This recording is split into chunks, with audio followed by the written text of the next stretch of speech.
امام احمد سے آ کر کے ایک شخص نے پوچھا کہ سنا ہے مسجد میں جب ہم سجدہ کرتے ہیں مٹی کی زمین ہوتی تھی، پیشانی پہ کنکریاں لگ جاتی ہیں، اور گھر میں جاتے ہیں ہم اسی طرح سے کنکریاں کے ساتھ، تو سنا ہے مسجد کی وہ کنکریاں آ جاتی ہیں لگ کر کے تو وہ چیختی رہتی ہیں، چلاتی رہتی ہیں کہ مجھے مسجد سے کیوں لے کر آیا۔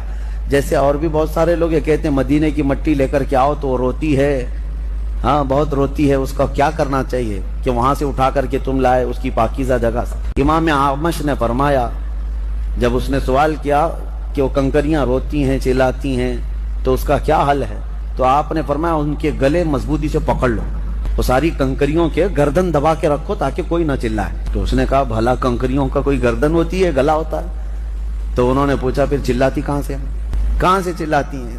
تو یہ اس طرح کے بہت سارے معاملات۔ اور وہی ایک امام اور گزرے ہیں، ان سے کوئی آ کر ایک جاہل سوال کر رہا ہے، شیطان ابلیس لعین کی بیوی کا نام کیا تھا؟ آپ نے فرمایا میں اس کی شادی میں گیا نہیں تھا۔ تو یہ جاہلوں سے مخاطب ہونا یا مخاطب ہونا دونوں ضرر ہے۔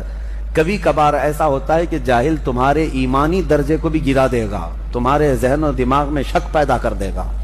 اسی لیے قرآن میں اللہ فرما رہا ہے رحمان کے بندے جب جاہلوں سے ملاقات کرتے ہیں سلام کر کے گزر جاتے ہیں، یہی بہت چیز ہے ان کے لیے، یہی بڑی چیز ہے، سلام کرو اور گزر جاؤ، زیادہ سے زیادہ خیریت پوچھ لو۔ اور ایک بات میں آپ کو بتاتا ہوں اسی سے ملتی جلتی، کہ جنگل میں ایک مرتبہ جھگڑا ہو گیا تھا، کس کا؟ ایک گدھے کا اور ایک چیتے کا، گدھے کا اور چیتے کا جھگڑا ہو رہا تھا۔ کس بات پر؟ گدھا کہہ رہا تھا گھاس نیلی ہوتی ہے اور چیتا کہہ رہا تھا نہیں گھاس ہری ہوتی ہے، بہت جھگڑا کر رہے تھے۔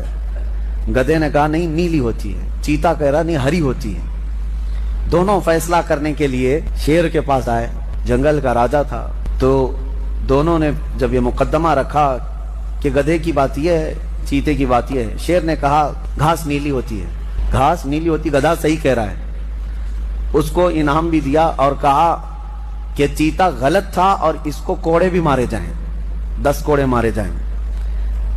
تو وہ گھبرایا اور کہا بادشاہ سلامت، میرے حق میں اتنا برا فیصلہ کیوں؟ کہا کہ یہ تیری سزا ہے، گھاس تو ہری ہی ہوتی ہے، گدھے سے بات کیوں کیا؟